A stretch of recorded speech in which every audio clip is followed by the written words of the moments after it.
I had a beloved lady I promised to marry. We were both 30, the same age, and I had proposed to her, wanting to spend my life with her. As I nervously held out the ring, she smiled with tears in her eyes and said, "I do. I will marry you." Oh yay, Mike, you're so loud. I didn't care about the people around us. I was too busy shouting with joy. I'm sorry. My face turned red as I apologized to Catherine. She laughed, finding my reaction funny. Catherine had lost her parents at a young age and lived with her grandmother. After seeking blessings from Catherine's grandmother for our marriage, I was on cloud 9, thinking our happiness would last forever. One day, Catherine and I decided to visit a nearby spa in Colorado. Mike, you always overdo it with the long baths. Sorry, I feel dizzy. I had stayed in the bath too long and got lightheaded. It was getting dark outside, and I felt bad making Catherine drive, but I was too out of it to drive. I'll drive us home. You can rest. I'm really sorry. I apologized repeatedly to Catherine and reclined my seat to lie down. That spa was so relaxing, right? Maybe that's why I stayed in so long. My skin feels so smooth. We should go again. Yeah. I stared at the car's ceiling, lost in thought. From the car stereo, Catherine's favorite song played, lulling me like a lullaby, and I began to feel sleepy. Just as I started to doze off, I heard Catherine mumble, "Is that car behind us tailgating?" Those were the last words I remember before everything went black. The next thing I knew, I was waking up in a bed 3 days later. Something was obstructing my view. I mustered all my strength to call out, "Hello, is anyone there?" I tried to shout, but all that came out was a whisper. "Mike, you're awake. This is a hospital. I'll call the doctor." I heard the nurse's voice, and then the sound of footsteps. Soon after, a male voice, presumably a doctor's, spoke up. "Mike, can you hear me? How are you feeling?" Why am I here?" My memory was a blank slate. But I soon remembered being with Catherine. Concerned, I asked the doctor about her. "Where's Catherine? Is she okay?" The doctor hesitated for a moment before answering. "Mike, you were in an accident." "Accident? What happened?" I started to recall fragments of that day. We were on our way home with Catherine driving when suddenly, we felt a massive impact. But that was all I could remember. Neither the doctor or the nurses would tell me anything more than about my own condition. Confined to my bed, unable to move, and with no way of finding out what had happened, a week passed by. I felt my health improving bit by bit, especially after they removed the bandage from my head. Beside my bed stood a woman with a weary face. Despite her stern expression, there was a hint of sadness. "Why are you the only one alive? Why just Catherine?" It was Catherine's grandmother, Margaret, who I had met when we announced our engagement. Margaret's loud voice echoed throughout the hospital room, berating me. I forced myself to sit up and asked, "Please, tell me what happened." "Don't you remember anything? Catherine had a severe head injury when she was brought here." "Why? Where's Catherine now?" "Catherine's funeral is already over. She had an organ donor card, so her body is." Margaret couldn't continue and broke down in tears. Overwhelmed by grief, I screamed out loud, "Mike, you shouldn't be sitting up right now." Alarmed by my shout, a nurse quickly rushed in. I was gently but firmly held down by several nurses and made to lie back down in bed. Margaret, looking drained, left the room with assistance from another nurse. When I closed my eyes, I saw Catherine's smiling face. I had wanted to protect that smile. Why was I the only one still alive? At that moment, I didn't care about my future. Yet, even with these thoughts, my body continued to recover steadily. Soon, I could sit up and gradually stand on my own. Eventually, I was discharged from the hospital. On the day of my discharge, I went straight to Catherine's grandmother's house. I was not able to attend Catherine's final moments and felt the need to pay my respects at her altar. More than 3 months had passed since Catherine's funeral. Relying on my memories, I reached the front of Catherine's house. With trembling hands, I pressed the doorbell. After the chime, a woman's voice answered. "Yes, who is it?" "It's me, Mike." "Pardon." She seemed not to recognize my name. I was her fiancé. May I pay my respects to her? Before I could finish speaking, the front door flung open. As I approached the door, Margaret stood there, her face stern. Without warning, she hurled something at me. "You good for nothing. How dare you show your face here? I never want to see you again. Just leave." Silently, I accepted Margaret's anger.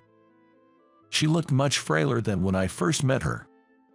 She must have been devastated, having lost Catherine, her only grandchild and family. Feeling her pain, I was left speechless. Outside the front door, after her outburst, she broke down, falling to her knees in tears. I tried to approach and comfort her, but she said, "Don't touch me, I don't need your help," and stormed back inside, still showing a strong front. I couldn't say a word. I bowed slightly to the empty entrance and left. From then on, I frequently visited Catherine's house. I desperately wanted to pray in front of her altar. No matter how many times I visited, Margaret's attitude remained unchanged. She would just yell at me. Unable to say my goodbyes, I wasn't even allowed to offer my prayers in front of Catherine's portrait. Feeling lost, I returned to my job. I kept telling myself that I needed to be strong, to live a life that wouldn't shame Catherine's memory, so I returned to my previous workplace. There, everyone offered their condolences. Each time, I felt a resurgence of loss and sadness. Still, I immersed myself in work. If I didn't stay focused on something, tears would flow. I couldn't imagine being with another woman after Catherine. Work was different. If I worked hard, I could see the results. That's why I worked all the time. Then one day, I received a call on my phone from Margaret. For a while, I had visited her frequently, but then I stopped, thinking my visits might be prolonging her grief. Before I knew it, a year had passed since Catherine's passing. "Hello, is this Mike?" "Yes, speaking." Hesitantly, I pressed the call button as I recognized the unfamiliar number on my phone's display. "It's Margaret, Catherine's grandmother." "Margaret, I'm sorry for calling out of the blue. If you're free this weekend, could you come by?" I assumed she was inviting me for Catherine's first-year memorial service. That weekend, I visited Margaret. "Thank you for coming. Please come in." Margaret, who came to greet me at the door, looked even more frail and seemed lacking in energy. "I brought these. They are from Catherine's favorite pastry shop. Could I offer them in front of her altar?" "That's very thoughtful of you. Thank you." I sat in front of the altar and stared at Catherine's portrait. She was captured in a moment of radiant happiness. "Such a lovely picture," I murmured to myself. While I was praying and gazing at Catherine, Margaret spoke from behind. "It's a beautiful picture, isn't it?" "Yes, very much so." Tears flowed naturally from my eyes. "Oh dear," Margaret remarked, handing me a tissue. "I'm sorry for all the times I yelled at you and turned you away." She bowed her head. "Please, raise your head. It was my fault. I shouldn't have let Catherine drive." "No, neither of you are to blame. It was the drunk truck driver. I took out my unplaceable anger on you. I made you suffer. I'm so sorry. My health hasn't been great lately. I've been worried about what will happen to Catherine's memories after I'm gone, so I wanted to reach out." "Are you okay? Is your health all right? It's a selfish request, but when I'm gone, could you visit Catherine's grave for me?" Margaret handed me a piece of paper with the address of the cemetery where Catherine was buried. Please don't say that. I felt a deep pang of sorrow looking at Margaret's sad face.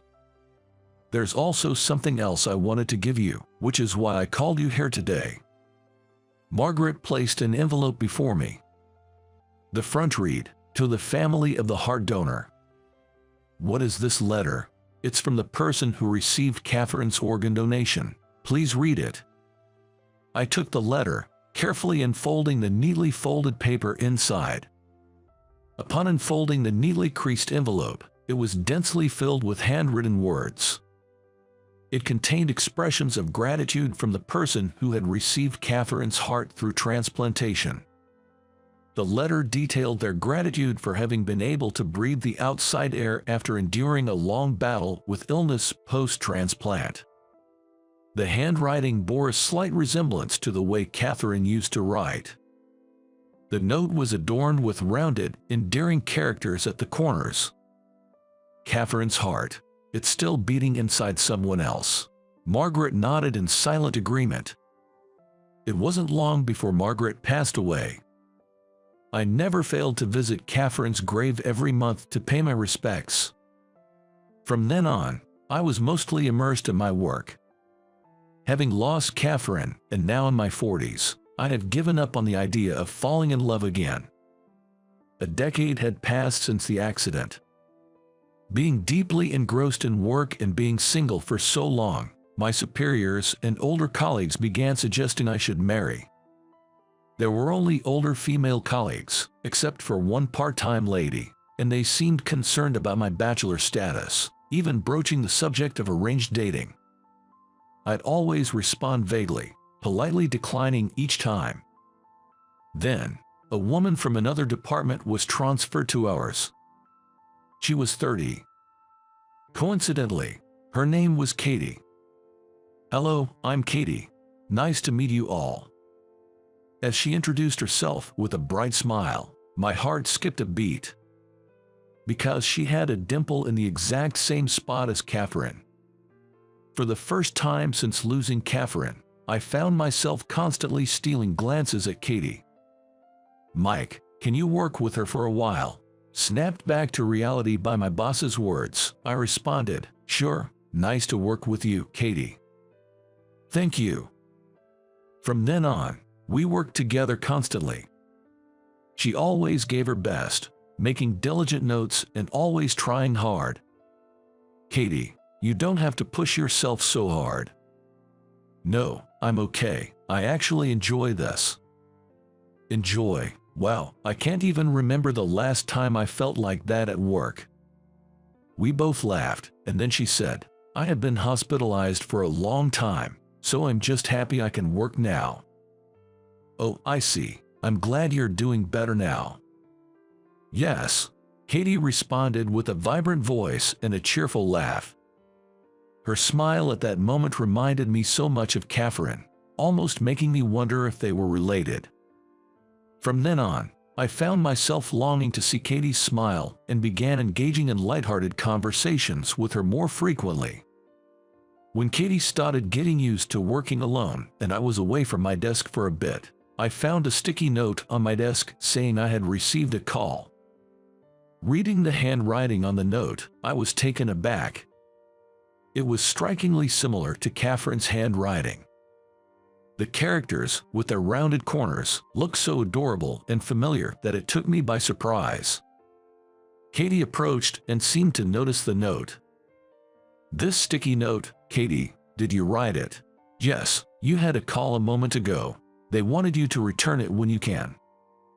"Oh, okay, thanks." She simply nodded and returned to her tasks. For some reason, I couldn't discard that sticky note and kept it in my pocket.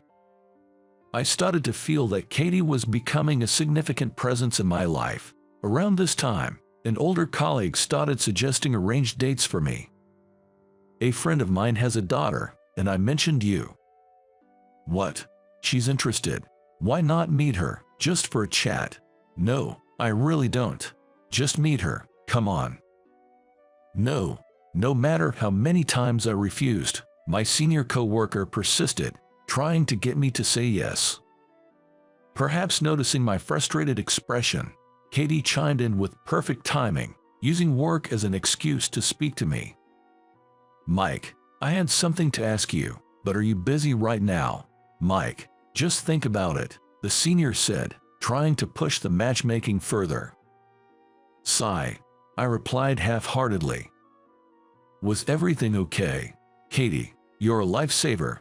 Thank you. So, what did you want to ask? Oh, sorry. I just said that to interrupt you intentionally. Oh, got it. Still, you really helped. It's not right to just meet someone for the sake of it, especially when I'm not interested. In that case, why don't you marry me? Taken aback by her sudden proposal, I was left speechless. Oh no, what am I saying? But when I look at you, Mike, I feel like I'm looking at myself. You feel the same way, Katie. My father doesn't approve of me working. Because of my lengthy hospitalization, he's worried about my health and pushes me to get married. You're still young, Katie. I'm already 30. Yeah, marriage is a personal choice, right? Aren't you interested in getting married, Mike? Caught off guard by her question, I paused for a moment before replying. I was deeply in love with someone, but we couldn't get married. I can't forget about her. Being hung up on the past at my age is kind of pathetic, right? I chuckled awkwardly to deflect. I want to experience a love like that too. You'll have plenty of chances in the future. But my parents are really pushing for me to get married, like right now. Is that so? So please, pretend to be my boyfriend. You were serious about that, I had assumed she was joking, but the serious look in her eyes made my heart race. If it's just for show, then that's great. Since we'll need to know more about each other, why not go out for dinner tonight? While I was still taken aback, Katie quickly decided on a restaurant and time and got back to work. After that, we started meeting more frequently under the guise of strategy meetings. We discussed everything, from how to make a good impression on her father to our supposed shared interests and how we met. As we started spending more time together, I began to notice a budding feeling within me. It was love. Being with her was joyful, and I started to desire to know more about Katie and to spend even more time together. However, I couldn't be honest with my feelings. I figured she probably wouldn't be thrilled about being liked by a 40-year-old man, and more than that, I was afraid of betraying my feelings for Catherine, who was my wife. Holding back these emotions, the day came to visit her house. We agreed to meet near Katie's home, and she led me to her residence. Are you nervous? Yes, very. I was incredibly anxious. A different kind of nervous than when I had visited Katie's grandmother. I was worried if I could keep up the charade. I'm nervous too, but my father was really looking forward to meeting you. I'm just concerned I might slip up. Katie chuckled softly. When we arrived at Katie's house, she opened the front door and her parents came out to greet us. Welcome, glad to have you here. Mike, please come on in. Suddenly hearing my name from Katie, I was startled. Oh, thank you. I removed my shoes and stepped in, offering the gift I had brought to her father. Here is the gift for you, I hope you like it. Her father just stared at me, not making a move to accept it. Oh dear, thank you for your kindness. Katie's mother graciously accepted it in his stead. I had assumed they would be welcoming since Katie had told me they were eager for her to marry. However, her father's gaze felt penetrating, making me feel exposed. They led me to a traditional sitting room where her father took a seat across from me. Katie, claiming she would help her mother, left me alone with him. Without wasting any time, her father spoke up. I apologize for making you go along with Katie's charade. No, I hesitated, revealing my uncertainty.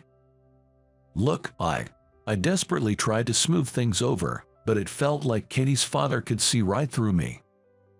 It's my fault. I shouldn't have rushed her into all these matchmaking meetings. Resigned, I didn't refute his claims and just listened silently to what he had to say. She had been hospitalized for a long time. In middle school, we discovered she had a serious heart condition. Yes, I heard she was hospitalized.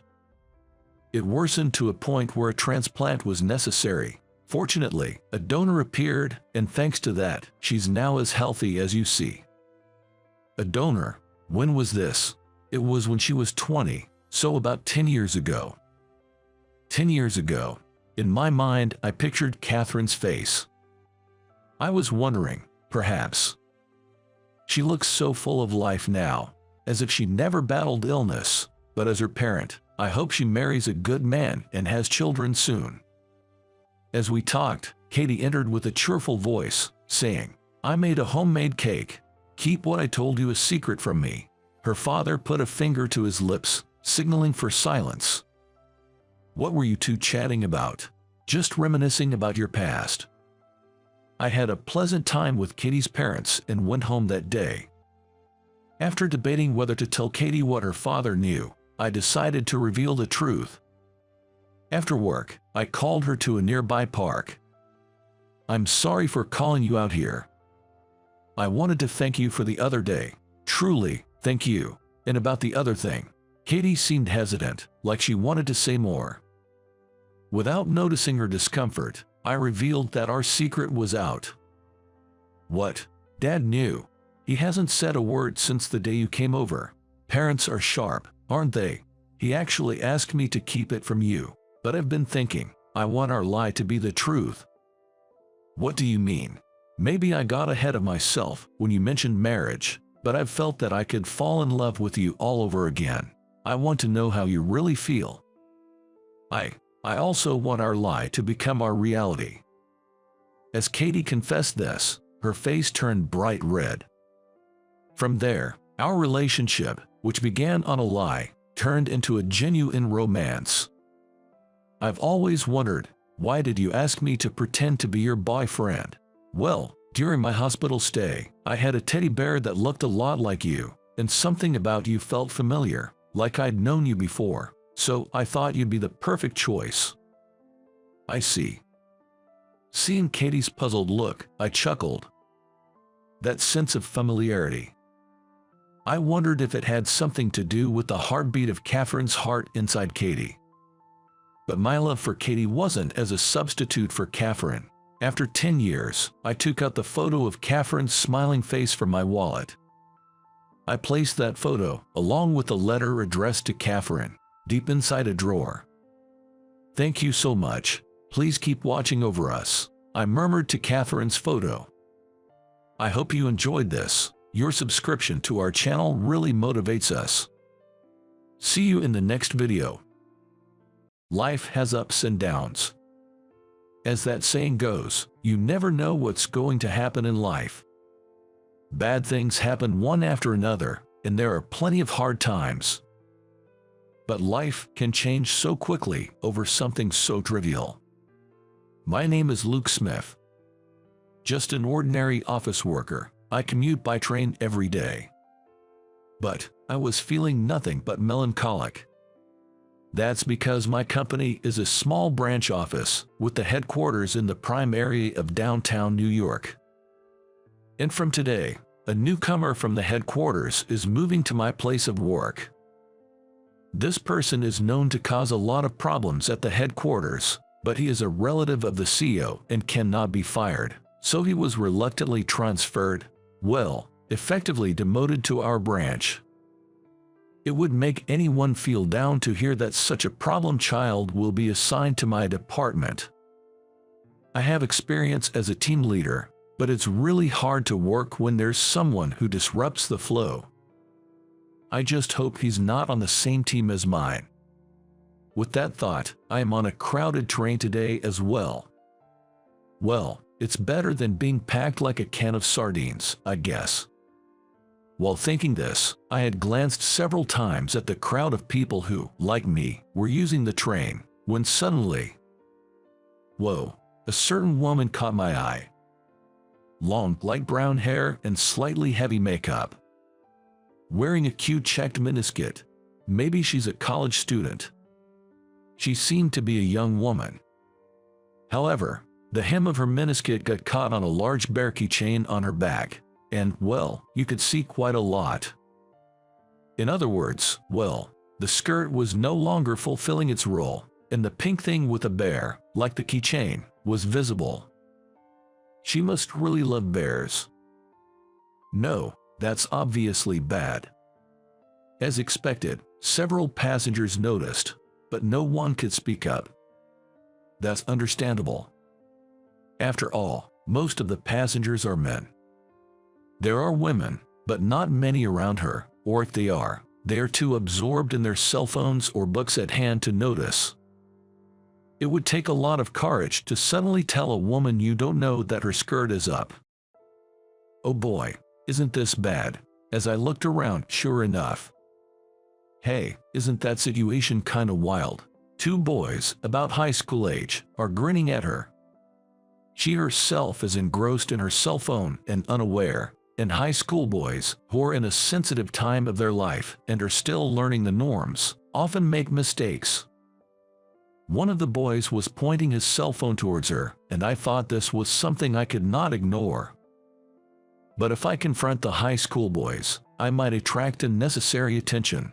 I wanted to resolve the situation peacefully, so I quickly took off the jacket I was wearing and draped it over her shoulders.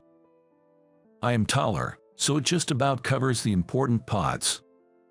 The woman was surprised and said, "What? Who?" It's a natural reaction to be startled by a stranger suddenly draping a jacket over you. When I quietly pointed out to her in a whisper, "Your skirt is up. I thought it would be hard for you to fix it here," she finally grasped the situation and her face turned red. "Oh my, that's embarrassing. I'll fix it at the next station." "Wait, how much did you see?" She was in a panic like this. Thinking this was not good, I got off the train at the next station with her. She seemed to feel awkward, and I wanted my jacket back, so I had no choice. "Wow, I really appreciate it. You're super handsome. I want to thank you. Can you give me your contact info?"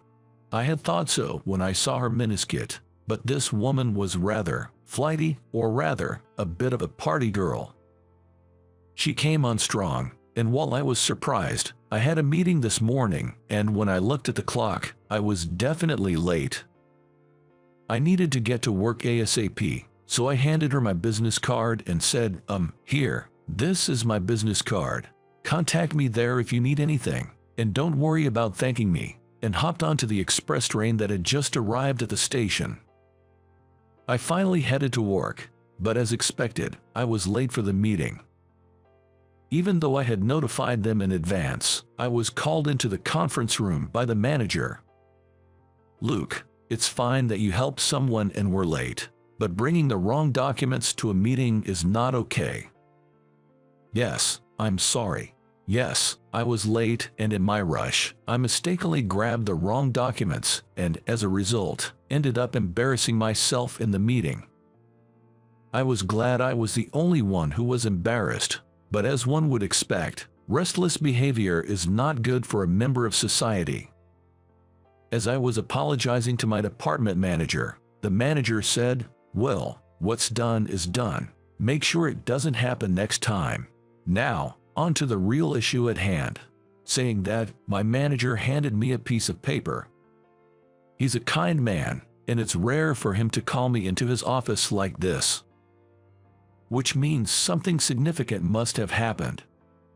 I accepted the paper he gave me and began to read. What's this? "I'm really sorry about this. Starting today, I want you to train the new recruit," said my manager with an apologetic look on his face. Whoa. Are you serious? The new recruit is the CEO's relative who couldn't be managed at the headquarters, and I'm supposed to guide him. "Why me?" I asked. "Well, the thing is, the headquarters specifically requested you today," he explained. "What?" I cried out, almost in a scream. I rarely go to the headquarters, and I haven't done anything noteworthy for the human resources at headquarters to remember my name. Despite having no achievements, why was I selected? As I was panicking over this baffling situation, bang! Suddenly, the conference room door swung open, and an agitated subordinate of the department manager rushed in. "Sir, we've got a serious problem," he exclaimed. "What's going on?" "I'm in a meeting with Luke right now," replied the manager. "It's about the new recruit. The CEO of the headquarters wants to see you and Luke." What? This time it was the manager who cried out in surprise, while I was still trying to digest what was happening. What did he just say? I knew the new recruit was coming, but the CEO as well. What on earth is happening? The manager and I exchanged glances and hurried out of the conference room, heading for the reception room, knowing we couldn't keep the CEO waiting. And there we saw. "Hey, it's you from earlier." "Hi there," she greeted. It was the woman I'd helped on the train. And she was sitting next to the CEO. "Oh, please, give me a break. What the heck is going on here?"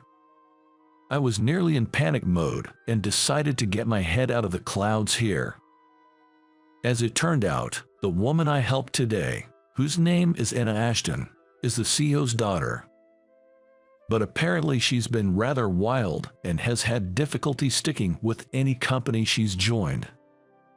She still hasn't shaken off those bad habits, making it difficult for her to hold down a job anywhere. The CEO had hired her as an assistant, but he received criticism internally for being too lenient with his family member. So, the CEO decided to transfer her to a branch office as part of her real-world experience. "I heard you helped my daughter on the train today. As a father, I thank you," the CEO said, bowing his head to me. This made me break out in a cold sweat for a whole different reason, but then I also learned why I had been chosen. When I handed Anna my business card, she realized we were from the same company, but she couldn't stop me because I was in a hurry. So she took a picture of the card and sent it to the CEO. And after checking with HR, they assumed that I, as a team leader, have some experience with employee development, so they entrusted their daughter to me. In other words, my act of kindness has led to this unexpected situation. The CEO likely wants me to cultivate his daughter and thus earn a promotion in the future, but from my perspective, I've just been saddled with a difficult new recruit. What should I do? But I had no choice. "Nice to meet you, Lukey," Anna cheerfully greeted me with absolutely no trace of professionalism, leaving me no choice but to hang my head. And that's when my unbelievably busy days began. Even the manager seemed to realize that this was going to be a tall order and told me to focus on training Anna for a while, handing off non-urgent tasks to others. Thanks to that, I was supposed to have some time. Well, that didn't happen. "Anna, what on earth are you doing?" "What do you mean? I'm just hungry." Anna was snacking on a piece of chocolate while watching the training video, and I just had to sigh at the sight. If she's hungry, that's fine, but she could at least do it out of sight. Is she that clueless? But it wasn't that. Anna may not have great social skills, but she's not stupid. As proof, she managed to remember how to do simple tasks after being shown just once. "Oh, hey, Lukey, the additional data came in, so I finished inputting it." "What, already? You're quick." Yes, she is incredibly efficient at her work. She does more than she's asked to and rarely makes mistakes. With this level of work, she could easily get by at our head office, but her other problematic behaviors completely overshadow it. It's such a waste, and despite my numerous warnings, she only slightly improves and eventually reverts back to her old habits. She still calls me Lukey. After 2 months of training her, I was reaching my breaking point. However, I resolved to do my best to make her a competent worker, and it was on that day. Heck, what should I do? Lukey's troubled. While I was thinking in the break room, Anna suddenly popped up. It's been 3 months since we started working together. By now, she's capable enough to do her job alone. I mean, she still exhibits problematic behaviors, so I have to keep an eye on her. But it's break time, so I won't nag her. Oh, nothing. Just some personal stuff. Even Lukey has worries. What do you think I am? My mom's birthday is coming up. I'm not sure what to get her. Yes, my mom's birthday is just around the corner. But I'm out of ideas, and being single, I'm clueless about women's tastes. When I said that, Anna tilted her head and asked, "Are you close to your mom?" I guess so. She's always been the caring type. How so? What do you mean? Well, even when she was incredibly busy, she always made sure to pack my lunch. My dad was away on business a lot, so my mom took care of everything at home. After I started living alone and learned how hard housework is, I realized how great my mother was. So, I'd like to celebrate her birthday somehow, but I'm having a hard time picking a present. Oh, I know. I should ask Anna. She seems to know more about women's preferences and current trends. Just as I was about to ask her, I fell silent. The usually overly cheerful Anna looked incredibly down. Anna, what's wrong? Oh, sorry, I don't have a mom. That's why I'm envious of your problem. Anna said that and forced a smile. But her fake smile quickly faded, and she looked down, appearing dejected again. I was taken aback by this side of Anna I'd never seen before. She looked so lonely, I couldn't leave her alone. You don't have to force yourself to smile. Sometimes, Anna, you really force yourself to smile. It's okay to talk about your problems. After all, I'm your trainer. That's right. Anna hardly ever shares her concerns. Even with work, she doesn't voice her worries. I was worried that she might be overdoing it. As she widened her eyes in surprise, Anna said, "You're the first person to say that to me," and began to tell me a story. It was a story about Anna's past. You know, my mom passed away in an accident when I was little. After that, my dad just lost himself in his work, leaving me in the care of a maid. Anna shared, her gaze drifting off into the distance. I was basically raised by the maid. I'm grateful to her, I really am.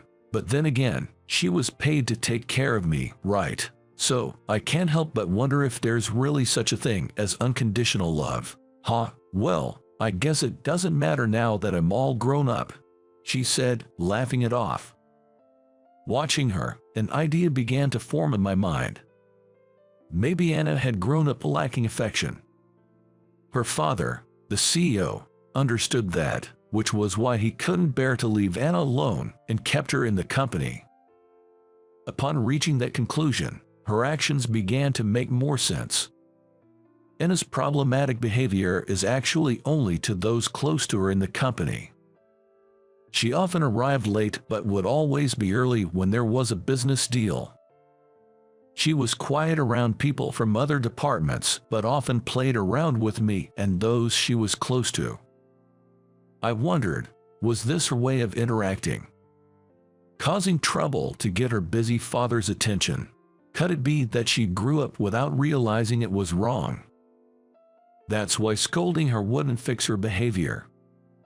It wasn't that she didn't want to change, but rather, she might not know any other way to interact. Anna, I started, you're talented. It's about time you quit these problematic behaviors. You're persistent, Lukey. I've been a little better lately, haven't I? Don't evade the topic. Keep this up, and someday you'll be abandoned. Abandoned? That's strange. No one's watching me, so there's nothing to abandon. Suddenly, Anna retorted with a serious look. with a dull voice, as if she had given up on something. I guess this was the real her. True self isn't noticed by anyone. She seems to believe that. I was a bit surprised by this unusual side of Anna, but I couldn't back down. She was wrong. I'll show you that you're wrong. Follow me, I declared, grabbing Anna's arm and leading her to a certain place. Anna, although surprised, obediently followed. This is the place I brought her to. The office floor we always worked on. Everyone was on break, chatting among themselves. I quietly opened the door just a little, showing Anna the scene inside. Wow, did Anna make this document? She was so good that she could have made it at headquarters if she hadn't had those problems. I know, right? What a waste. There, everyone was praising Anna. And these were people Anna wasn't particularly close with. No way, why? Anna's eyes widened as she watched the scene unfold. That's how it goes, right? They are not the ones she's trying to get her attention from. But they're watching her work. You understand, right? We're seeing you, so you don't need to stress about getting noticed anymore. There are people who notice you, Anna, without you having to try, and I'm one of them. I say this as I gently stroke the head of Anna, who quietly sheds tears. From that day forward, Anna's problematic behavior dramatically reduced. She's serious about her work now, and she's always on time. That's all well and good. Great changes indeed. But there's one slightly tricky part. Luke, today's the day. You're going to be my boyfriend. Somehow, I ended up in a wild situation where Anna confesses her love to me every single day. It seems after our talk, Anna came to trust me a lot, and she started to consult me about various things. As a result, she became very attached to me, and now she confesses her love to me every day. However, I had to turn her down. She's young, and there are plenty of great guys out there for her. But it seems she just can't give up. For the last 2 weeks, I've been on the receiving end of her constant advances.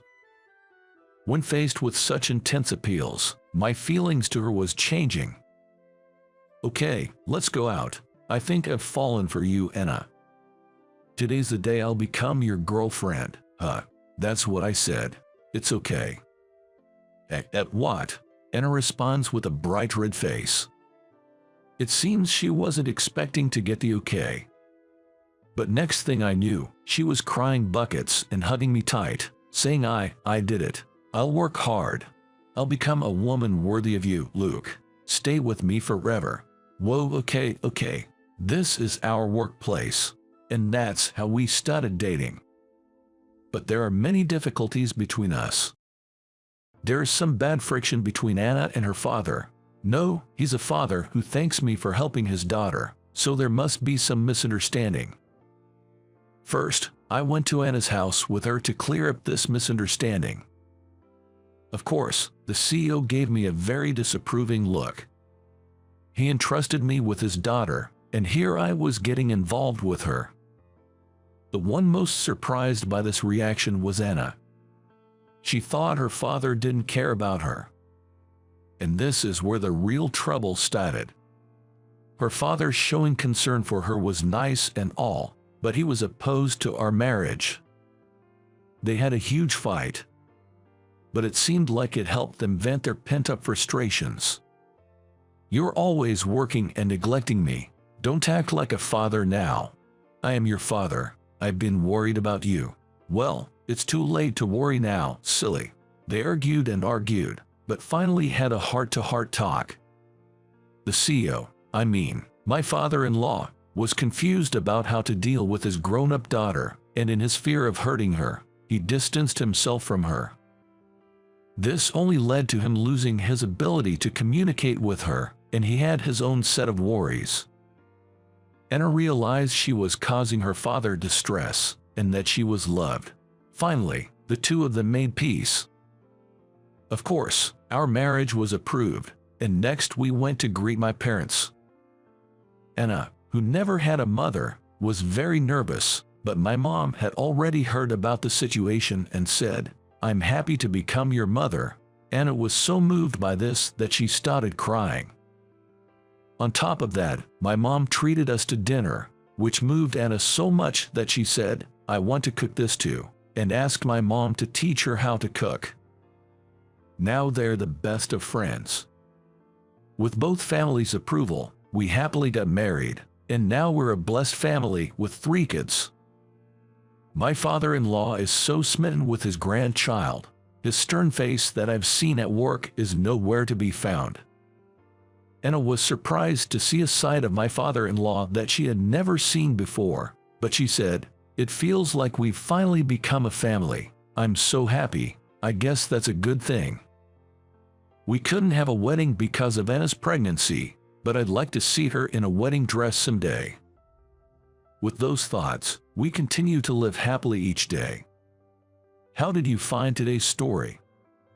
By clicking the subscribe and like button, it will be an encouragement for my content creation. I look forward to hearing from all of you in the comments. See you in the next video. My name's Joe. This was after a casual drink with my colleagues at the end of the workday. I think it was a little past 8 o'clock at night. Just as I was about to enter the convenience store near my house, a young girl came out there. The smell of shampoo wafting from her hair was so incredibly strong that I half turned my head and followed her with my eyes. Sure enough, I knew her. She lived in the apartment building across from mine. Though we had never spoken, we would give each other a nod if we happened to see each other in front of our apartments. She had a short haircut with a little flip at the ends. I'm not great at understanding women's hairstyles, but it seemed to be called a mullet hair. I thought she was a college student, probably in her early 20s. She wasn't flashy, but had a kind of soft, approachable, and cute face. Usually, she was well dressed, but that night, she was in a tracksuit unusually. She staggered down the street at night, weighed down by the plastic bags she carried in both hands. After I finished at the convenience store and entered the alleyway to my apartment, I saw her not far ahead, standing still with 2 plastic bags at her feet. One of the bags had ripped open under the weight of its contents. "What's wrong?" I asked. When I called out, she looked up at me with a pleading expression. "It's just heavy." Following her words, I looked at the bags on the ground. Each bottle contained 4 2-gallon of mineral water, 8 in total. I thought it was a rather hefty purchase and decided to lend a hand. "I'll carry half of it. You live in that apartment building over there, right?" "Yes, but are you sure?" I assured her it was no problem, although I was a bit bothered by the overpowering smell of her shampoo. As we walked along carrying the bags full of water bottles, I asked about the situation. About an hour ago, she had been using the shower at home. Just as she started washing her hair with shampoo, the hot water stopped. She had only planned on showering, so the bathtub was empty. She wiped off the shampoo suds with a bath towel as best she could, and then stepped out of the bathroom in her tracksuit. So she hadn't rinsed off the shampoo. That's why the smell was so intense. I nodded in understanding, feeling strangely satisfied with her explanation. Despite this, her story continued. Just as she stepped out of the bathroom, the doorbell rang. It was her neighbor, checking to see if her water was also out.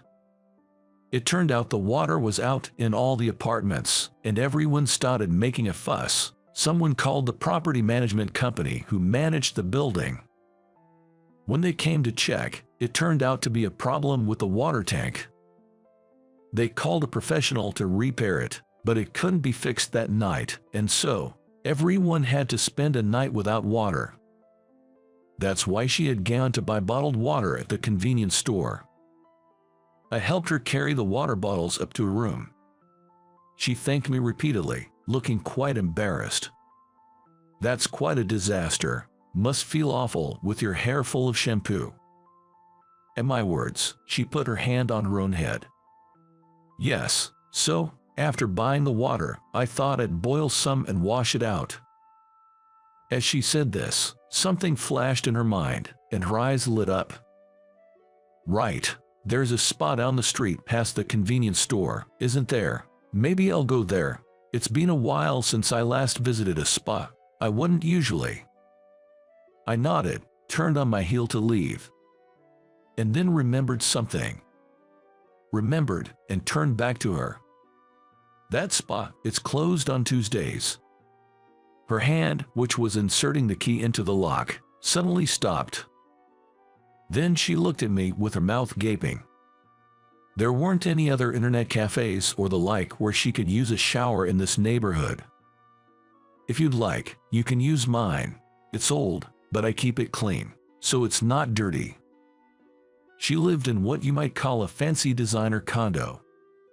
In contrast, I lived in a 40-year-old, 2-story wooden apartment building. At best, it was of a retro design, but simply put, the decay was severe. It was a rickety old apartment. But I liked it.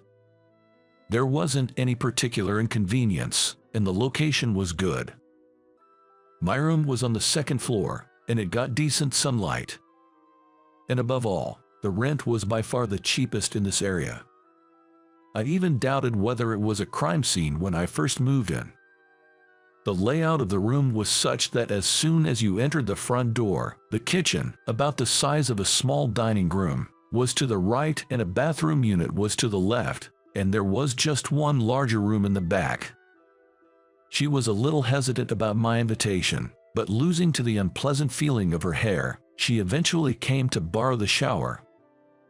She came to my room with a fearful look on her face, looked around with a curious look on her face, and then entered the bathroom.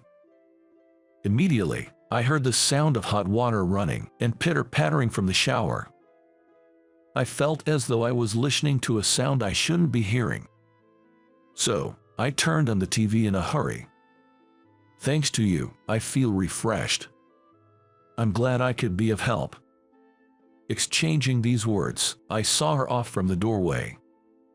A few days later, in the area where my apartment is located, there was a prior notice that due to power supply demand tightness, a planned power outage would be implemented for about 2 hours from around 7 p.m. It may be inappropriate for me to say this, but I was looking forward to a little taste of what a power outage would be like, if only for a couple of hours. And at exactly 7 p.m., it became pitch dark outside the window. The lights in my room remained on. Wondering what was going on, I went outside of the apartment. It turned out that even though this whole area was said to be affected, my apartment was excluded, and the power outage had occurred up to the other side of the narrow lane. I was left a bit surprised, not knowing whether to be happy or disappointed. Then, she came out of the condo across the street, which was affected by the power outage.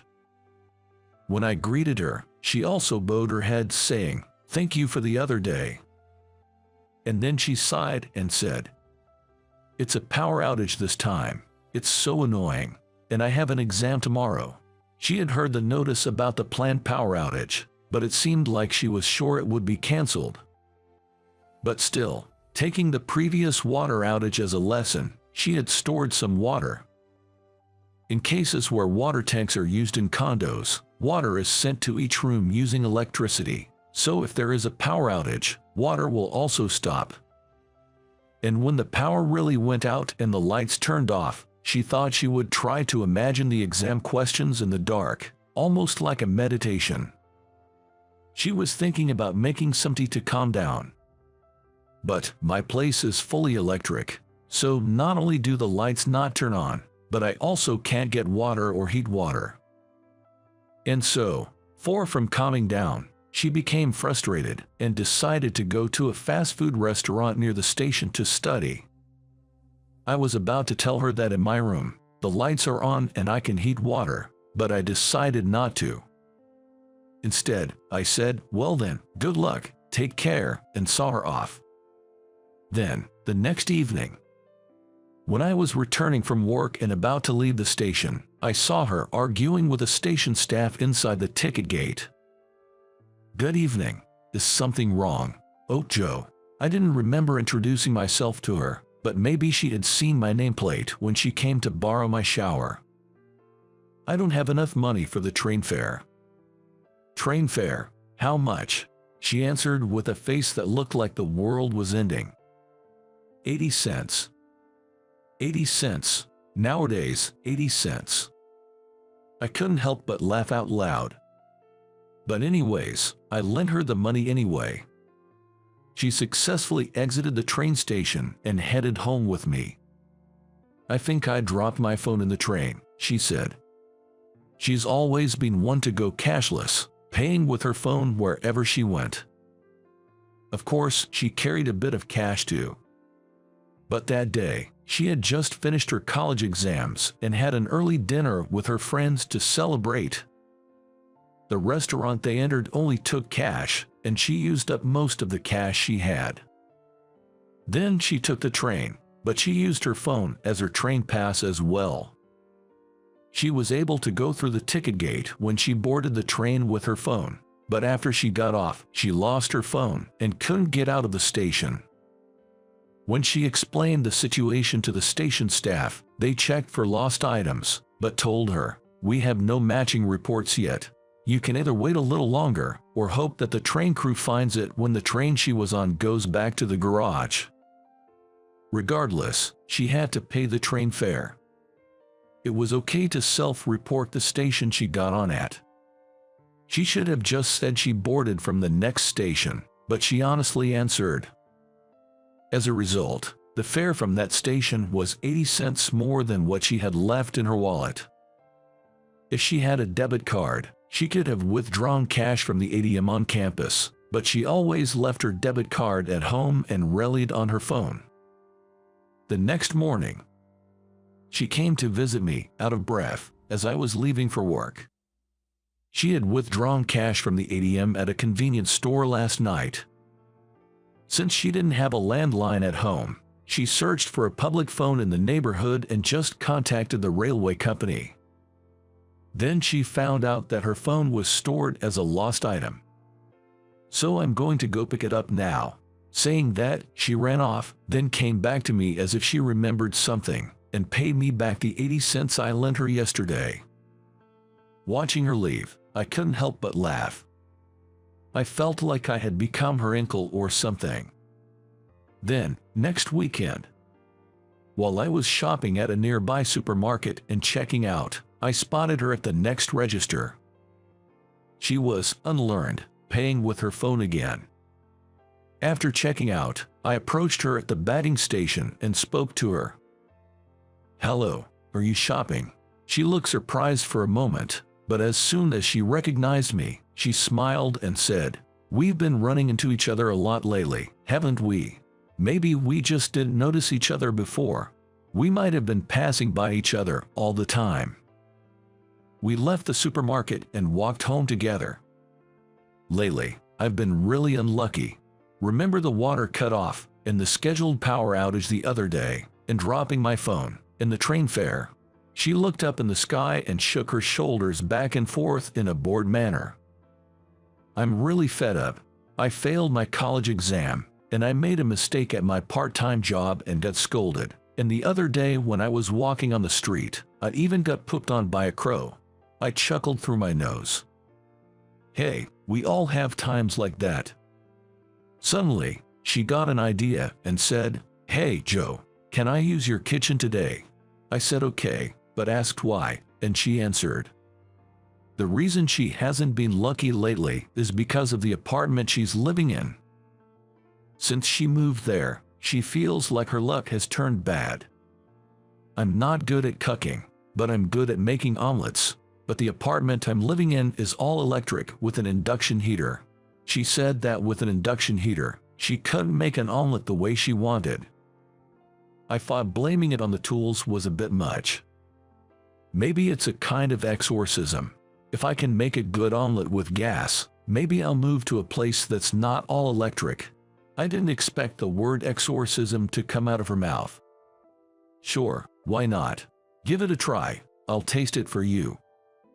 The omelet she made turned out overcooked and hard, far from delicious. Several more days passed. A major hurricane was approaching, and the company ordered us to finish work early. Just after 4 p.m., I left the office and got on the train for home.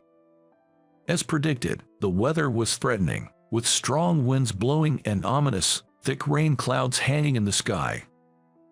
I did some shopping at the usual supermarket on the way home and hurried back to my apartment. When I got there, she was sitting alone in a squatting position in front of my door. "What are you doing? Is something wrong?" I asked. She looked up with a sad face and told me that a group of friends from her college club, who she was very close with, had organized a mixer a few days ago. She found out today that she was the only one not invited. She said she felt left out. What a foolish thing to worry about.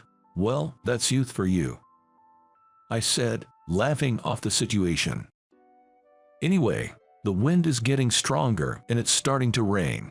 The storm is coming. You should go home. Or would you like to come in? To my surprise, she said she would like to come into my apartment. The storm was getting closer and the wind and rain were intensifying. My 40-year-old poorly constructed apartment was making all sorts of creaking and groaning noises. She looked anxious the whole time.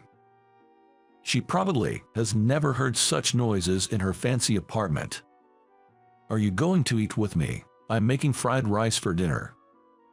I called out from the kitchen. She happily accepted the offer and came to the kitchen. I placed the frying pan on the gas stove, added some oil, and started tossing in the ingredients one by one. With a swift backward pull, I tossed the fried rice in the air with the pan. "Wow, you are good. Can I try?" she asked. I handed over the pan to her, who was very motivated. She shook the pan once. The fried rice in the pan didn't budge. With a serious look on her face, she tried again, putting more strength into it. The fried rice leaped out of the pan, scattering around. "Oh no, it spilled out," she said. "Let me do this," I offered. I gently pushed her to the back of the room and resumed cooking. Then, we sat across from each other at a small table and ate the fried rice. Thanks to the storm, the room was noisy with all the creaking and groaning. "Have you lived here for a long time?" she asked. "Well, I'm about to renew my lease for the 3rd time, so about 6 years, almost 7, actually. Why do you ask?" I responded, looking up at her. She seemed lost in thought. Then, she pulled out her phone and showed me the screen. It was a horoscope app. It says, "A time of many troubles. Reconsidering your current environment might be beneficial." "Do you believe this kind of stuff?" I asked. "Well, not necessarily, but it's kind of on my mind. Some things do come true," she replied. Now, I understood what she was trying to say. She had previously mentioned that her recent streak of bad luck might be due to her current apartment. And now, this horoscope suggests she should reconsider her environment. The first thing that came to her mind when she thought about changing her environment was her apartment. She may be wondering if she should move or not. And so, out of curiosity, she asked me how long I've been living here. The other day, it was an exorcism, now a horoscope. I realized she was surprisingly superstitious. "So, are you thinking of moving?" I asked. "How did you know? Are you a clairvoyant?" she responded. "What is clairvoyance?" So she's not only superstitious. Well, why not? A fresh start can be a good thing. "Maybe you should consider moving," I suggested. "I guess so. Maybe I really should move after all." She seemed to be still struggling. But I thought, if she decided to move and disappeared from the apartment across the street, I would feel lonely in a different way. She said she was about to go home, so she was putting on her shoes in the entryway.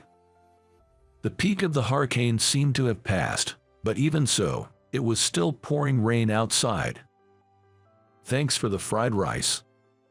Hold on, I'll walk you home." With that, I grabbed my coat and quickly put on my shoes. Even though I said I'd walk her home, her apartment was right across the street. The width of the street is only about 13 feet. It only takes a few steps to get to the other side.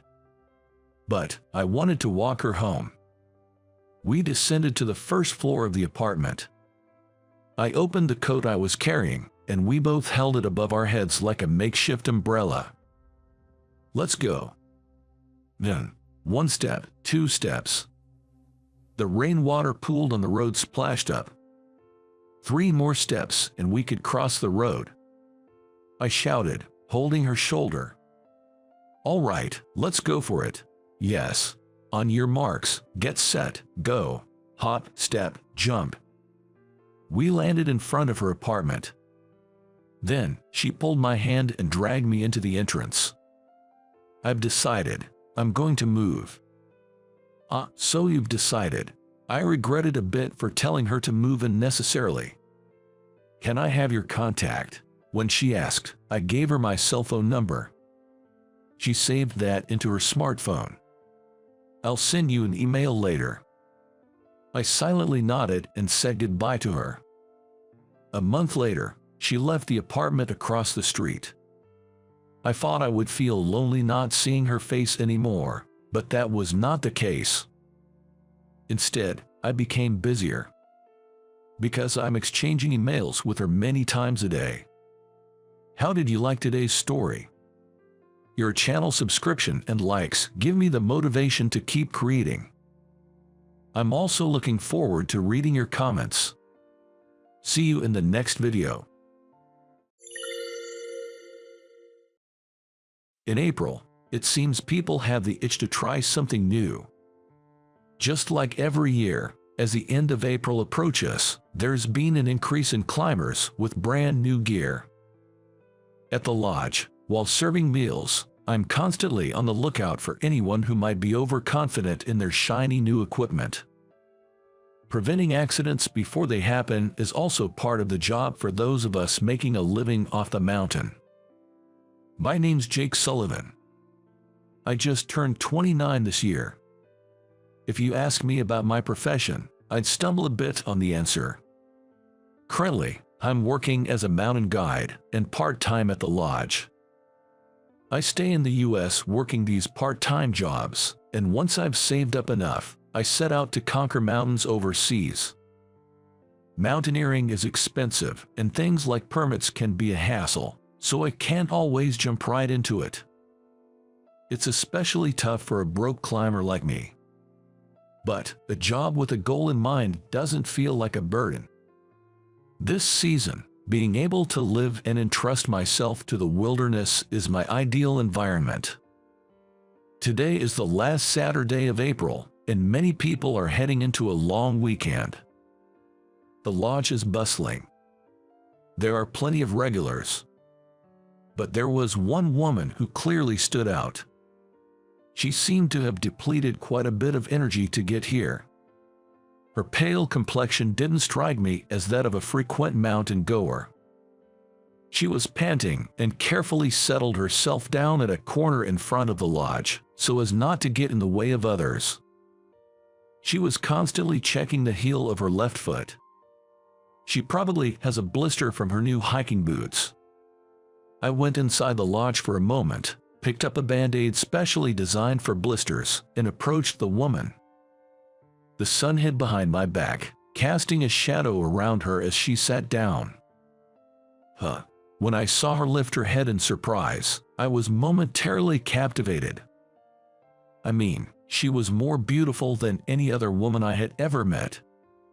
I'm not sure how to explain it, but she had a sort of translucent, fragile beauty.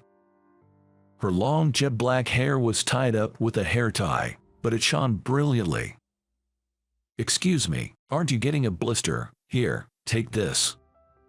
As I offered her a plaster, she looked at me suspiciously.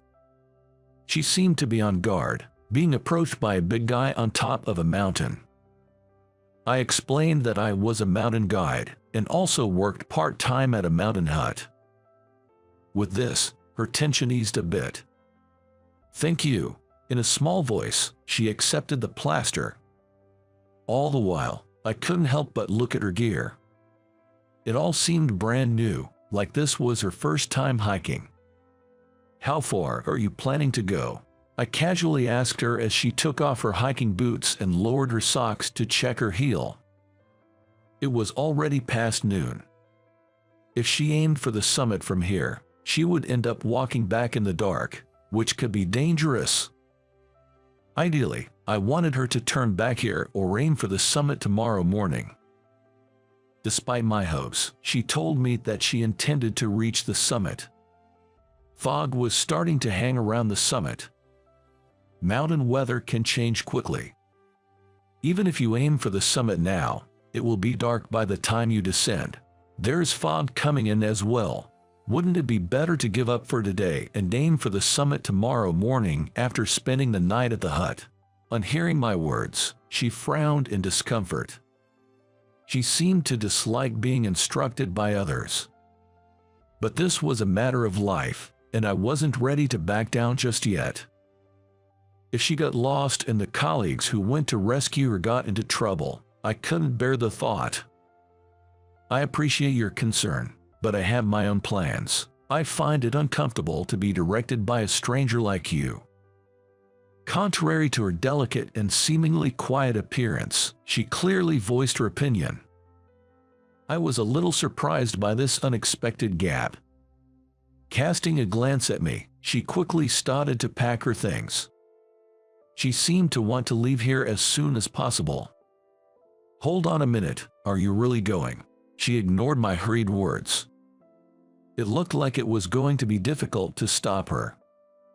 I quickly called out to the boss of the mountain hut, explaining that a potentially dangerous guest was going up and I was going to accompany her.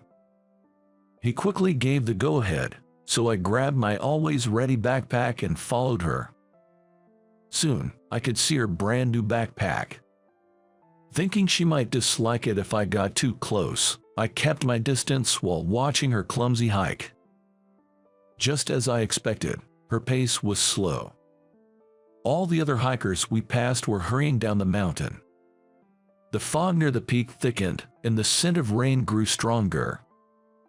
Unaware of the changing weather, she was persistently moving her feet. Even a dull guy like me could tell that she had some reason for climbing this mountain. I wish I could grant her desire. But this weather isn't good. I caught up with her at a run and called out, "We'll have rain soon, let's turn back." Caught on the shoulder by me, she turns back in surprise. Her face had turned completely pale. She must have been pushing herself too hard to get this far. It might even be difficult to turn back all at once from here. "You're persistent. Leave me alone." She tried to shake off my hand on her shoulder, but it seems like she didn't have the strength left for even that. The next moment, a streak of lightning flashes, followed by a thunderclap. Big droplets of rain started to fall immediately. "Do you have a raincoat?" She shakes her head in response to my question. I was a little annoyed at whatever sports store she had gotten her gear from. Not at her. I was annoyed at the salesperson who hadn't given her any rain gear. But this was no time to be annoyed. The rain was getting worse by the second. I hurriedly set up a small tent in a place off the path that looked safe. "For now, get in." Just after I forced the somewhat resistant her into the tent, the rain turned into a downpour. I'm glad we made it in just in time. I was deeply relieved that we got in before we were soaked to the bone. The small tent was barely enough for 2 people. To prevent it from being blown away, I'd go outside once and secure it properly. When I come back into the tent, she silently offers me a towel. "Thanks." I gratefully wiped my wet body with the towel. It smelled faintly of fabric softener. It was pouring. The raindrops seemed like they might pierce through the tent. I used a solid fuel to boil water and made cocoa. It was a storm outside, but the sweet aroma of the cocoa made me forget about it. The inside of the small tent felt like a different world. "Here you go." As I offered her the prepared cocoa, she slightly nodded and accepted it. The cocoa warmed her from inside. Perhaps it was just my imagination, but her complexion seemed a bit better. "Tomorrow morning, let's aim for the summit." There was no response from her to my words. The next morning, the rain ceased as if it had never been. We decided to head for the summit at dawn with the sunrise. She insisted that she could go alone, but I persuaded her and watched from a close but not too close distance. Maybe she was getting used to the mountain a bit. Her footsteps seemed lighter than yesterday, as her determination to reach the summit is such high. She'll surely smile once she reaches the top. I followed her, thinking such thoughts. Now here comes the unbelievable part. When we finally reached the summit, there was no smile on her face. She was just staring intently at the other mountains visible from the peak. I couldn't possibly think she had come mountain climbing because she liked mountains. She didn't even take pictures or express joy. She left the summit within less than 5 minutes. And just like that, she started descending as if fleeing. She didn't look back at me, and of course, didn't utter a single word of gratitude. I didn't help her because I wanted gratitude, but it still saddened me. In the end, I never even got to know her name. I've met an unbelievably rude woman. As soon as I got back to the cabin, I told my part-time colleagues about last night. I rarely get angry, but my colleagues found it funny and laughed at me holding their stomachs. I truly thought she was a rude woman. That was my first encounter with her. Mountains are inherently dangerous, and even the skilled people can abruptly lose their lives. A senior who guides mountain climbing with me, called Bob, once lost a climbing partner on a mountain abroad. Both of them had a long history of climbing and were skilled. "It's sudden," Bob chuckled bitterly. Today was the 3rd anniversary of his climbing partner's death. He asked me to accompany him to pay respects, so I went with him to buy incense and flowers for the deceased's grave. The destination was a well-kept cemetery. In one corner of the cemetery, I saw a figure praying ardently in front of the tombstone. As we approached, the figure quickly stood up. "What? It's the rude woman I met on the mountain the other day." In my astonishment, the truth slipped out of my mouth. Suddenly, Bob reached out and covered my mouth. "Bob, you remembered my husband's 3rd-year anniversary, didn't you?" she quietly said. I could feel a tense energy radiating from Bob, who stood next to me. Bob is usually a bright individual and always positive. He never feels out of place and is kind to everyone. Seeing such a person so tensed up, I was taken aback. "There's no way I could forget, Laura," Bob managed to squeeze out. "It seems like she is Laura, the wife of his late climbing partner." That he would address her by her first name. They must have been close in the past. But now, there's a cold wind blowing between the two. Laura stared at Bob with icy eyes. "Did you climb the mountain? Did you get to like it a bit?" Bob asked after a moment of silence. Probably he couldn't withstand Laura's cold gaze and silence any longer. "No, not at all. I despise it even more. I just can't understand people who climb mountains," Laura said, her lips twisted in disdain. It seemed as if she was choosing her words to hurt Bob. "Laura, do you hate me?" "What, you're asking the obvious. Of course, I hate both the mountain and you." Leaving these harsh words behind, Laura walked away. After she left, Bob just crumbled and sat down on the spot. That night, I went out for drinks with Bob. I was worried about letting him go home alone. He rarely got drunk, but that night, he was terribly inebriated.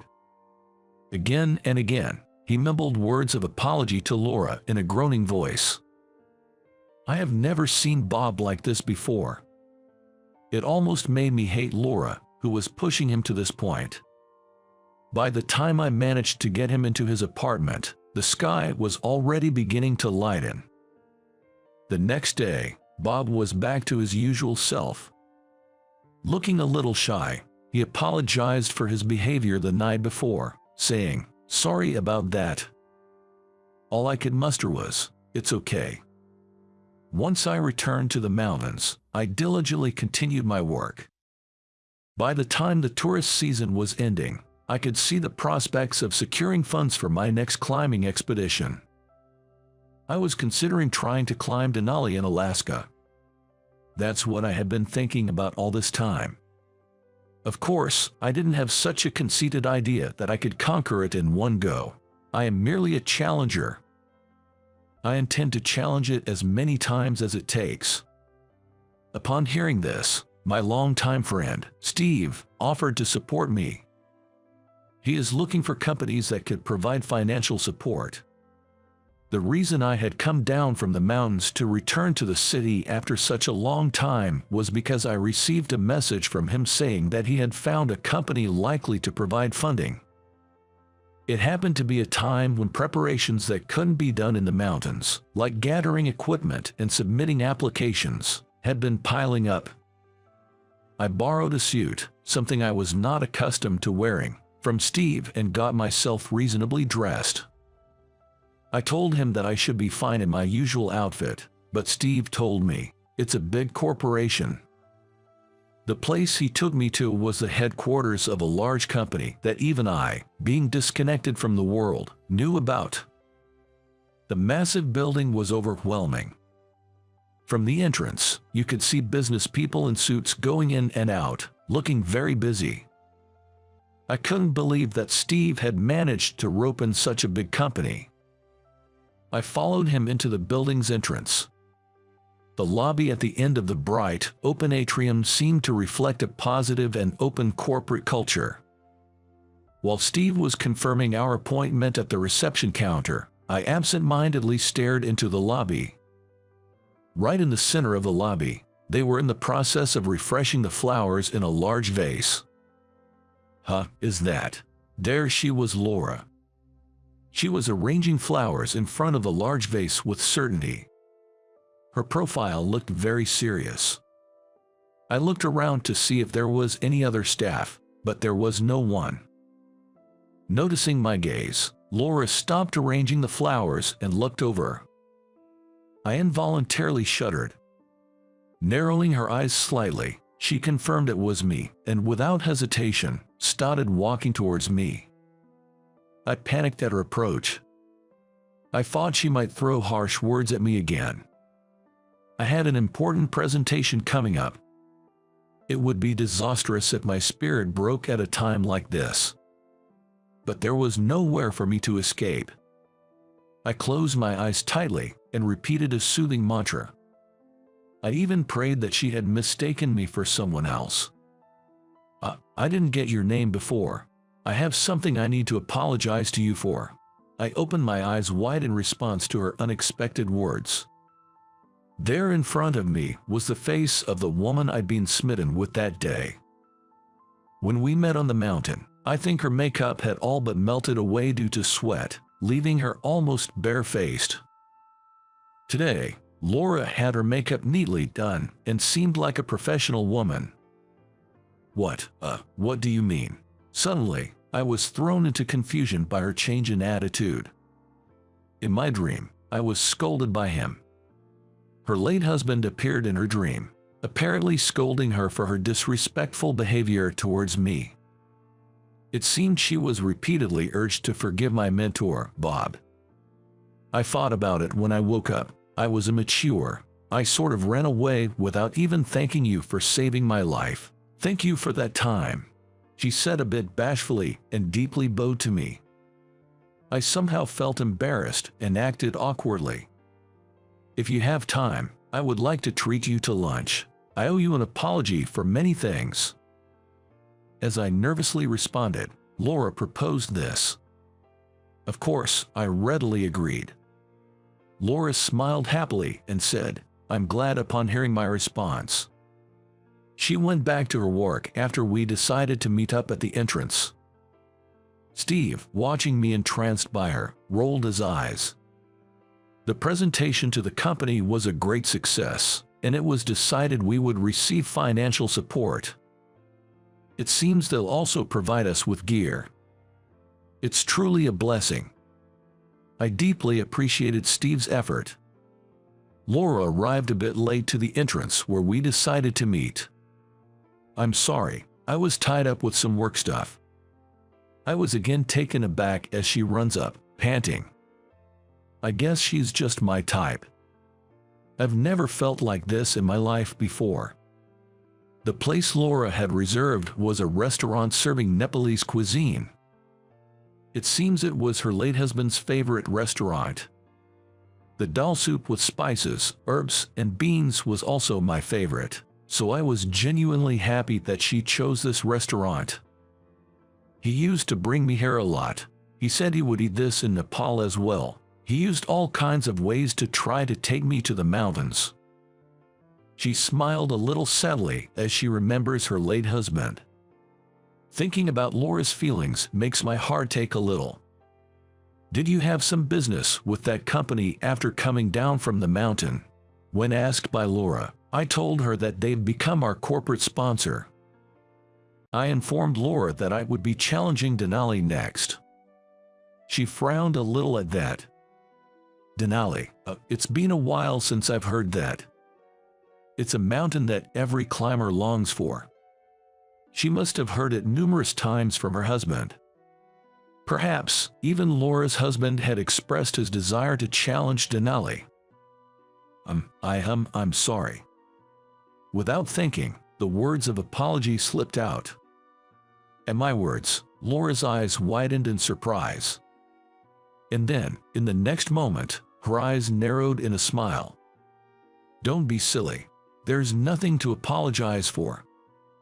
With a tone like she was talking to a child, I found myself feeling somewhat diminished. I'm not a child who can't understand what he said in his dreams, but hatred and forgiveness are complicated things. Laura said that she understood this in her head. No one was at fault. But she can't stop the feelings of hatred. Forgiving is even more difficult. Living is quite a tough task. Laura sighed softly. For the first time, I felt like I touched the folds of a human heart. It was delicate, complex, and sometimes troublesome, but it felt like evidence of being human. Perhaps you don't have to forgive. That's the general public's opinion, not necessarily how you feel, right? I wasn't sure if I should say such a thing. But I couldn't not say it. There's no need to conform to a certain mold. You can hate when you feel hatred. Forgive when the time comes to forgive. I think that kind of freedom should be allowed. A distressed image of my senior, Bob, crossed my mind, but these words were my true feelings. It's just absurd to suppress feelings in order to fit in the stereotype. Yes, thank you, I feel a lot better. As she said that, Laura's face seemed to lighten, like a weight had been lifted off her. As we said goodbye, Laura reached out her hand for a handshake. I firmly gripped her slender hand in return. She didn't say a word, but I felt like her hand was saying, "Come back alive." I met Laura again a year and a half after that day. My attempt at Denali had ended in failure. Bad weather played a part, but the mistake was mine. It would be fair to say that it was a desperate retreat. In the continuing bad weather, I dug a snow cave and endured. If rescue had come even a day later, I don't think I would have survived. When I woke up in the hospital, flown in by helicopter, all medical procedures had been completed. I had 2 toes and my right little and ring fingers amputated due to frostbite. When I heard about the procedure, I didn't feel despair. I just thought that I could still climb. It might sound stupid, but that's really what I thought. The first thing I did today, after finishing my treatment and finally returning to the States, was to look for a hamburger shop. I just wanted to have American food, and I couldn't help it. I ordered cheeseburger at an old, traditional restaurant. After one bite, I felt like crying. I felt like I had finally come home. Next, I went to see Laura. I knew where her flower shop was before leaving the States. Not wanting to disturb her work, I waited at a nearby cafe until her shop closed. I could see Laura working. I think spending my afternoon absent-mindedly watching Laura going about her daily routine, a life I knew nothing about, was a luxury. In line with the closing time of the flower shop, I left the cafe. And then, I eagerly waited outside the flower shop for Laura to come out. Laura. After making sure she had pulled down the shutter and locked it, I called out to her quietly. Sitting on the guardrail on the sidewalk, I waved to her. Laura was genuinely surprised. "What, Jake, really?" She put her bag down in front of the shutter and ran over to me. I jumped off the guardrail and extended my right hand to her. The right hand she had extended to me when we said goodbye. I thought it was my turn to offer it this time. When Laura ran over to me, she took a sharp breath as she looked at my face. The signs of severe frostbite were still very visible on my face. It was in a pretty bad shape. Even a part of the top of my ear was missing. On top of that, my right hand was still wrapped in bandages. It was obvious something had happened. "I'm back, Laura." Seeing my outstretched right hand, Laura seemed to understand everything. Her face crumpled and she looked down. She probably remembered her late husband. "I'm back." I say it one more time, looking into her face and smiling. "There's no reason for you to say I'm back to me," Laura says that, batting away my right hand. Her voice trembles slightly. "I know it's selfish, but I think the reason I survived and came back was because I felt like I had to say I'm home to you." Inside the snow cave, each time I felt like I was losing consciousness, I remembered Laura's face as she arranged flowers with such concentration. Even about the first time we met on the mountain. Again and again, I kept remembering Laura. And I thought, I want her to smile. Her sad face, her angry face, her troubled face, they are all lovely, but I want to see Laura's smiling face. When I say I'm home, I want her to say welcome back as if it's the most natural thing in the world. "You say the same thing." He used to say the same thing. As Laura let out a small sigh along with her words, she slowly lifted her face to look at me. She looked at me as if she was searching for something. She probably wanted to know my true feelings. I think the one who taught me about being human was you when all I thought about was the mountain in the past. The only one who can fill the void in me as a human is you, probably. I was a bit embarrassed and my voice trailed off towards the end, but that's how I really feel. "Will you fill the void in my heart?" At Laura's words, I nodded enthusiastically and picked her up like a child. "I'm home, Laura." When I put my forehead to hers and said that, Laura chuckled. "Welcome back, I'm glad you're safe." Laura's smile was clear like glass, and it was the kind of smile that made me feel like I had to protect her forever. A few years later, I challenged Denali once again and succeeded. From the summit, I made a call via satellite phone to report my successful climb. The one receiving that call was Laura, waiting for me at the base camp. remembering her smile as she enthusiastically said she'd be the first one to say welcome back. "I'll be back soon." I said that at the end of the call. On the other side of the phone, Laura answered with a yeah. I gripped it firmly in my hand. I was torn whether I should really go ahead with it. My eyes turned to the woman in front of me. Her cheeks were blushing, and her eyes glistened as she looked at me. Seeing her up close was breathtaking. She was so beautiful. I'm sure she must have steeled herself to be here. If that's the case, I'd like to respond to her wishes, too. Because I felt the same way as she did. So, I pushed it in, all the way. I'll never forget her joy in that moment, for as long as I live. What I'm about to tell you is about a fateful reunion with a woman who used to hate me. I'm James Peterson, a 32-year-old gynecologist working at a hospital. Although I am now steadily gaining experience as a doctor and working well, I actually went a long way to become a doctor. I had 2 failed attempts before I got into med school. Or rather, I didn't take the exam for 2 years. I was in a top-performing class in high school and within the range of getting into a medical school. But on the day of the preliminary exam, my chronically ill mother collapsed. The exam became the least of my concerns, and I didn't go to the exam center. I spent 2 years supporting my mother, who was on the brink of life and death. It might have been a detour, but there's nothing more important than life, so I have no regrets. Sadly, my mother passed away, but I am glad that I could be there for her.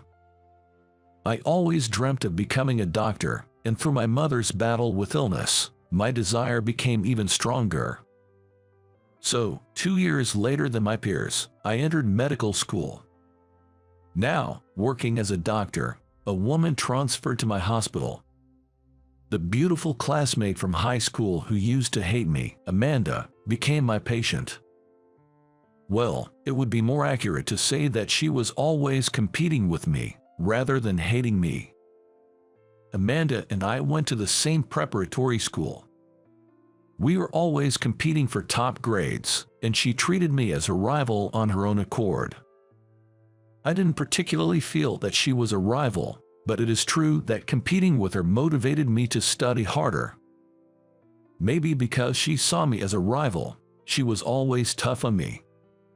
She often told me, "I will not lose to you," but I admired her competitiveness, which was a stark contrast to my laid-back personality, and I thought it was cool. In high school, I hadn't told anyone except my homeroom teacher why I gave up on the exam. Of course, I didn't tell Amanda either. I couldn't take the exam because my mother was critically ill. It was serious, and I was scared. I was afraid to say it out loud. I didn't want to say my mother was in critical condition.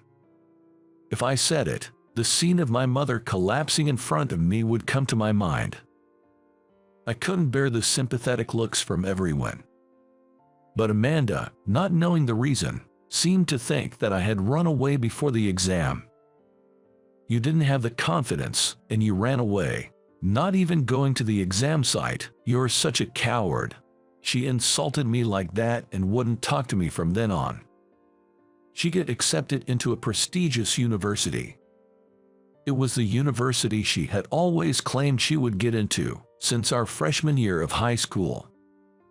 She was honest with her feelings and straightforward. She was hard on herself and others, but she never shied away from making the effort that matched. To me, she seemed dazzling. Who would have thought that Amanda would become my patient? I wonder how she will react. The reunion was a mix of happiness and a bit of fear. I met Amanda when I was shopping at a convenience store before work. She didn't know I was her attending doctor yet, because I hadn't greeted her as such. Also, maybe because I was in my casual clothes, she glared at me the moment she saw me and slightly laughed. "You're a high school grad and sick. Such a loser in life, huh?" It seems that because of my cancellation of the high school exam, I was a loser in her eyes. I'm your doctor. What are you talking about? I showed her my name tag, which stated my title as a doctor, to the bewildered her. She was staring at it in a daze. After revealing at the store that I was her doctor, Amanda left the place without saying a word. I went to her room to greet her later, but she didn't say anything. Perhaps she was still angry. She had been diagnosed with ovarian cancer at another hospital and was transferred to my hospital for surgery. The hospital where I work has a good reputation for gynecology and attracts patients from other hospitals for surgery. After examining her condition at this hospital, it seems likely that one of her ovaries will need to be removed. The extent of the progression and the treatment plan after the surgery would be determined.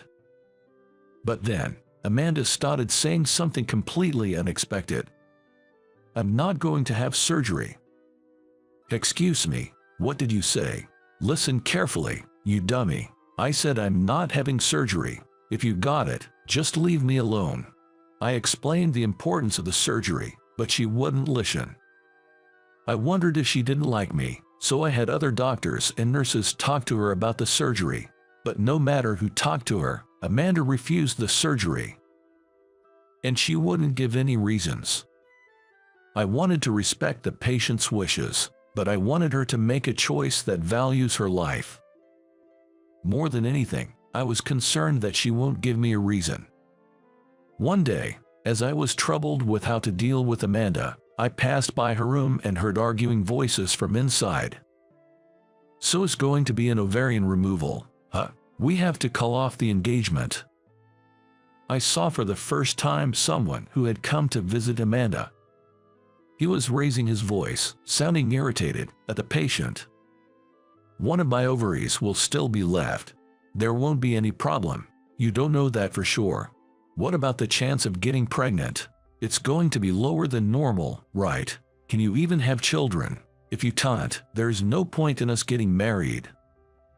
Please, don't say things like that. I'm not going to have the surgery. If I don't, both of my ovaries will remain. Ha! A derisive laugh from the man echoed through the hospital room. So, there won't be a complete cure for the cancer, right? And my wife will be a cancer patient in the first place. That's out of the question. There's only one thing I want from my wife: to bear children that will carry on my superior genes. I heard ovarian cancer can be hereditary. It would be a disaster if our child inherits it. The sound of Amanda's sobbing could be heard. If you're worried, let's get tested to see if it could be passed on. Just the fact that you have cancer is a huge turnoff. Don't drag me into your illness. You can handle it alone. Damn, I thought I had found a woman with both brains and beauty. You're just defective. I couldn't tolerate a man who didn't even know what the disease was and assumed it was inherited on his own. And the part where he scorned her as defective. What matters now shouldn't be whether his genes survive to the next generation. Isn't her life the most important thing? Even if she wanted children. It is women who bear children. Women risk their lives to give birth. I just couldn't accept that a man who disrespects women was ignoring her like this. Don't you love me anymore? Please, don't abandon me. In high school, she was dazzling as she worked towards her goals. I admired her. I was angry at the fact that she was crying and hanging on to such a scumbag. Unable to stand it any longer, I entered the hospital room. Nice to meet you, I'm Dr. Peterson, her primary physician. My sudden entrance seemed to surprise them. I could hear you all the way from outside. You're not family, are you? If you're not, you should leave. My sharp words clearly irritated the man. It's quite disrespectful of you. I've taken time out of my schedule for this woman. Even more reason for you to leave. Her valuable time is being wasted talking to you. If you're not idle, you should be on your way. Tisk.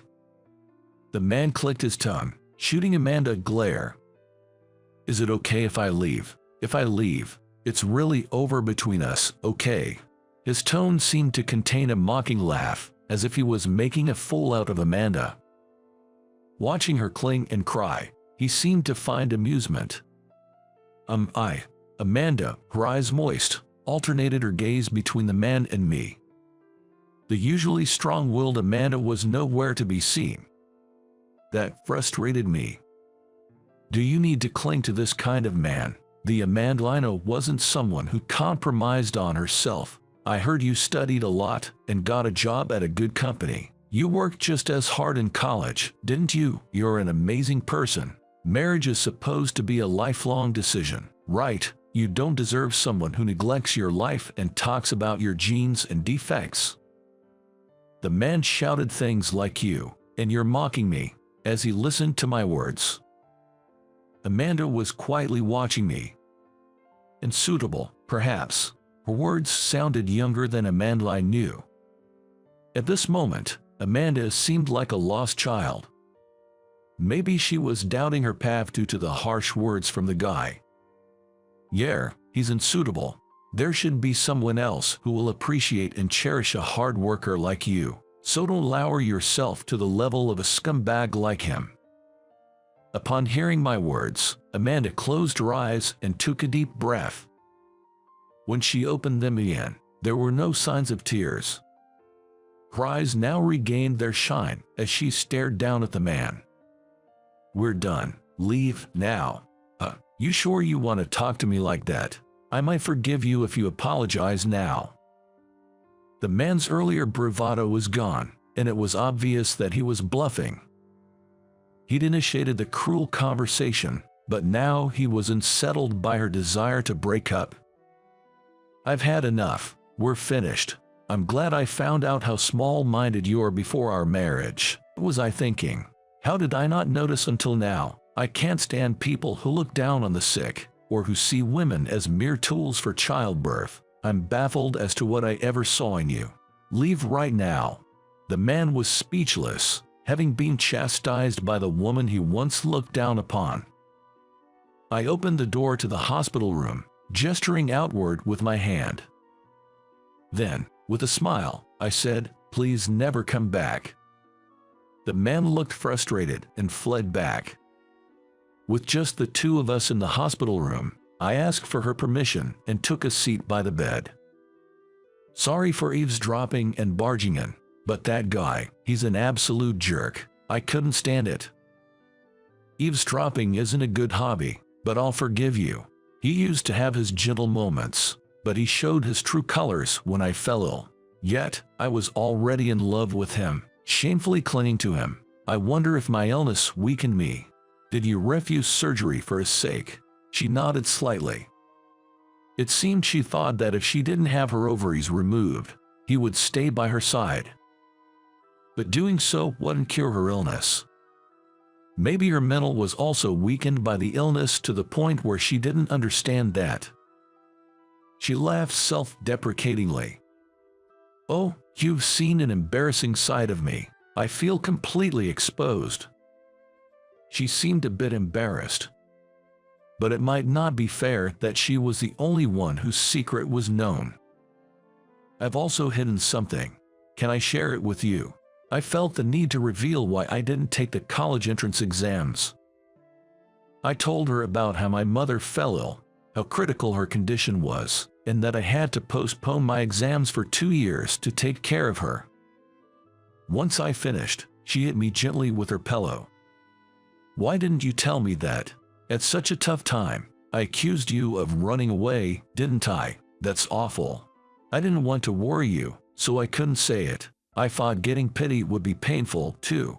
Saying this, she hit me again with her pillow. It didn't hurt at all, but each hit made a comical sound. Why should I be considerate of you, my rival? Why won't worry about you? I told you to keep up with me, didn't I? I'll go to college first and work hard so you can't catch up, but I still want you to chase me. At her typical words, I couldn't help but laugh. So, she wouldn't pity me, huh? It seems that I had misunderstood her. From there, we were engrossed in stories from our student days. She, who had been crying in front of her boyfriend until just now, was regaining her energy, occasionally showing anger or laughter. This is the way she should be. Her clinging to such a terrible guy is just not like her. So, what will you do about the surgery? She looked at me blankly before laughing defiantly. Of course, I'm going to do it. I'll get well quickly and work hard again. I worked hard to get into this company. I'm still going to rise to the top. Her competitive spirit came out in her face. Just like her dazzling student days, she's still shining now. The surgery was a success, and the pathology report indicated the cancer could be completely removed, with low malignancy and low risk of metastasis. At her request, genetic testing was done, which showed no genetic risk for cancer. Both she and I were relieved. During her hospitalization, we talked every day, and the distance between us seemed to have closed. I enjoyed the time I spent talking to her outside my working hours. Bring me a drink in the afternoon. I'd like something sweet tomorrow. She started making demands, and I found her making these small promises adorable. I'm sure I wasn't the only one who found our talks enjoyable. On the day of her discharge, I had prepared flowers for her. As we were leaving the hospital, I handed her the bouquet. Congratulations on your discharge. She looked at the bouquet, then turned her face away with a pout. Can't you see? My hands are full. I can't carry anymore. Oh, right. Interpreting her response as a refusal to accept, I felt a bit disheartened. Because I can't carry it, bring it to my house. Huh. I was still processing what Amanda had just said and stared at her blankly. What did you just say? That's what I said. Since I can't carry it, you bring the flowers to my house.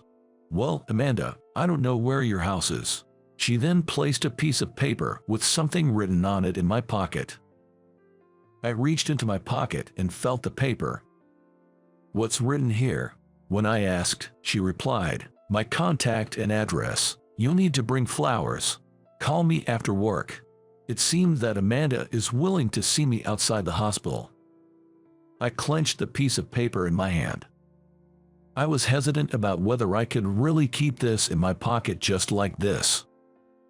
While thinking about what to do, I looked at Amanda, who was standing in front of me.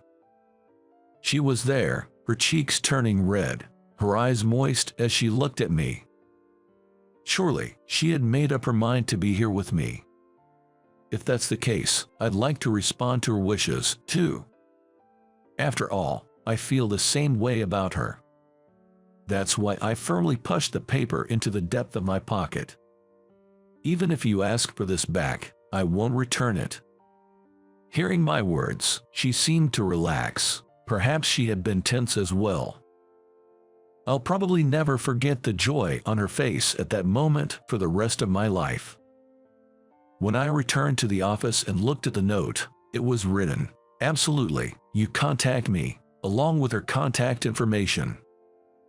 I smiled at her characteristic way of making a request. In the evening of that day, after finishing my work, I quickly contacted her and rushed to her house to deliver the bouquet. I hadn't run like that in years. Now, 2 years later, I live with my wife, Amanda.